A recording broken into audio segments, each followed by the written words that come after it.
Fallout New California was a good prequel for a better game. But down here, in Vault 18, you're gonna learn everything you need to know about winning that war. Right here, right now, on this battlefield. Fallout New California is an amazingly detailed mod, the size of a game with an intricate story. We'll start with what we love. It does a Vault intro sequence some justice, much better than Fallout 3 or 4. The beginning in Vault 18 is easily the best part of the entire game, and the story of Vault 18 is quite intricate, with many layers of backstory that are difficult to learn in a single playthrough.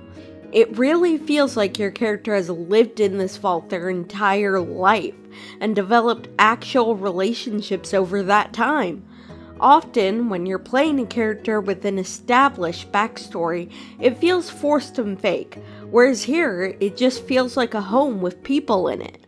Just exploring? Out to see the vault before bed? Oh, well, that's weird. Haven't you seen everything 100 times already? If you're getting stir-crazy, you should report to the infirmary and get checked out. Vault madness is your responsibility, no one else's. The world after the vault has a lot of intrigue and design put into it, with interesting characters and set pieces to see and meet. The companions are also wonderful, even if their dialogue peters out after the vault sequence. However, there are some issues, like how the plot can feel fairly linear at times within dialogue, with NPCs only having a narrow set of options at any given time, sometimes even only a single option. Truthfully, this wouldn't be so frustrating if the characters weren't as well written as they are. You want to be able to say more options because these characters feel like real people with opinions that you might disagree with. Oh man, I don't know if I can stand on my own. Are we safe? Sort of. We have to get out of here. What did they do to you? Nothing I want to talk about right now. Let's just go. I'll follow you, okay? This limitation of scope is forgivable and certainly not unique to this mod or game, but it does mean that the linear paths of the story and dialogue force the player down an intended storyline, or rather, 5 variants of the same storyline.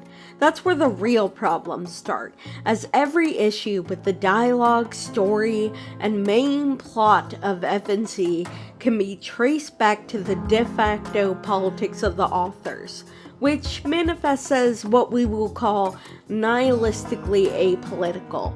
FNC adds new characterizations to many factions, while also trying to adhere to pre-existing Fallout lore, which is great. In fact, they are incredibly critical of the New California Republic's imperialism, putting the player by default in an opposing position from them straight out of the vault. I'm really not interested in selling my services to the NCR. Selling services? We won't be buying much of anything from you, I'm afraid. It's what you have in your head that counts. Yeah, if you don't really want to cooperate with me on this, life could get very hard for you very quickly. I'm talking you disappearing for a long time. Unless you want this deal to get replaced with a pair of handcuffs and a black bag, I think you should change your tune. However, this criticism is much more superficial than it appears, as that same baseline criticism is given to literally every faction. While making every faction having its drawback can be compelling, FNC depicts a world where every faction's main drawback is unhinged authoritarianism. So it's less 5 stories and distinct endings, and more 1 story and 5 flavors, with varying degrees of realistic depictions. The Enclave is clearly fascist, though you can side with them. The Unity is fascist, but with a xenobiological twist. The Raider Alliance is supposed to be right-wing libertarian, but the market slavery analogy to unregulated capitalism is only barely acknowledged, coming off as a confused metaphor that only works if you yourself put the work into rationalizing it. You know what I think? You are going to have a very, bright future in our little company. Congratulations! You passed your first interview. I'm so fucking proud of you, sweetheart. I can't wait to start you killing people that aren't on my side. The NCR, meanwhile, are neoliberal authoritarians that are depicted, despite their failings, as the unironic best choice for the world. They have two sub-factions, the military and the wealthy elites, represented by the general and the corrupt senator put in power by the mob. By conflating the corporate powers with the congressional ones, FNC puts the player into a position where they must choose to either reject the concept of representational democracy by siding with the general, or enriching themselves by siding with the corrupt senator. Several characters in the story use slurs to refer to the various native tribes of the wasteland, but none more so than the general, an outright racist who wants to colonize the native people. Dialogue lines are constantly written to make the player support the general, putting the player in a position where you either say yes sir or you kill him. We assimilated every tribe in the wastes, spent millions on getting them pacified and educated, then started them on an IV of tax into our coffers. It's called cultural But genocide. it hasn't panned out. The tribals weren't businessmen nor interested in paying jobs. Can't bleed a stone, so President Tandy's plan ran aground. This culminates in the very end of the game, where in some endings the player can choose to kill the general unprompted. To cement the author's preference that the NCR as an imperialistic institution is corrupt but necessary, choosing the option to kill the general, possibly in retribution for his numerous war crimes, results in the game giving you negative karma points, a metric almost wholly unused and unseen in the game, absent for every other leader, even the Enclave. This is not the last you're going to hear of this. Congress is going to make you pay. God damn it, kids, see reason. Never seen more clearly in my life. Goodbye, Bill. I hope you get what's coming to you, kid. Damn you. Damn you. Damn you too.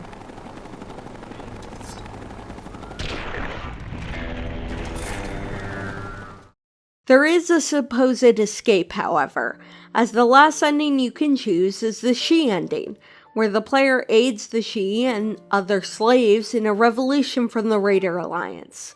While one might think this would result in the most diverse and anti-authoritarian faction by far, the liberated She insist upon forming a communist empire, where the authors seem to define communism by asking Liberty Prime to explain the McCarthyist Red Scare.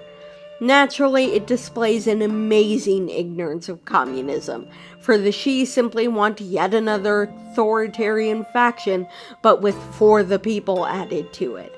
Maybe this could be seen as a critique of authoritarian leftists, but since the She and FNC have vastly changed from their previous appearance in Fallout 2, the choice to write them as just another group of authoritarians in a sea of authoritarians results in a huge missed opportunity to allow the player to reject a hierarchical solution. なるほど。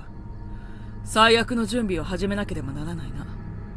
今は子供と奴隷を使って戦っている状態だ。来い、友よ。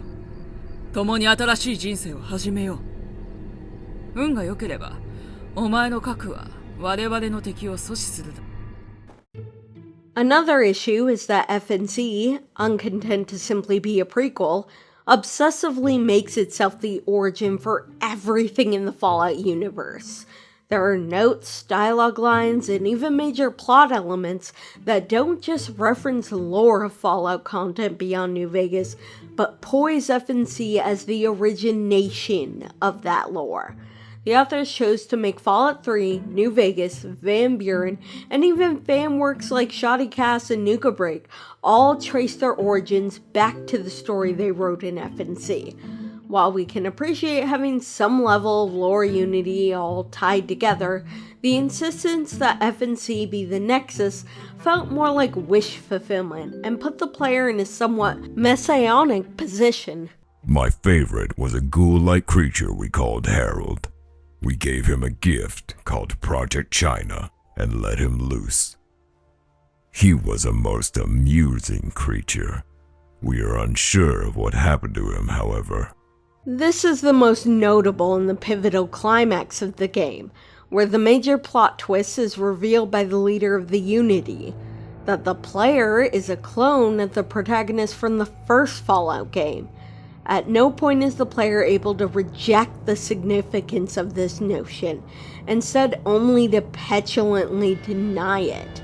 This plot point engages in a level of biological essentialism that being a clone of the original player must be a significant development, and this plot point is told you by a character that literally believes in eugenics, thereby imbuing a legitimacy to the racist pseudoscience.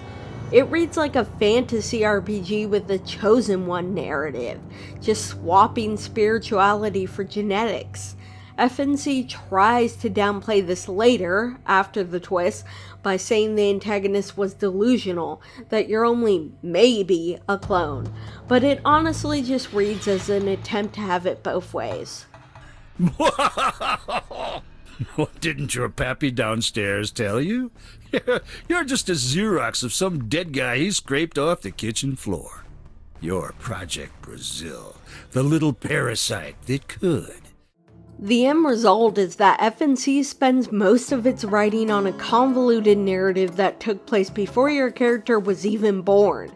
So, while the vault sequence is done much better here than in Fallout 3, you are left with even less of a choice in who you want to be than in that game, with the best we manage being a failed revolutionary.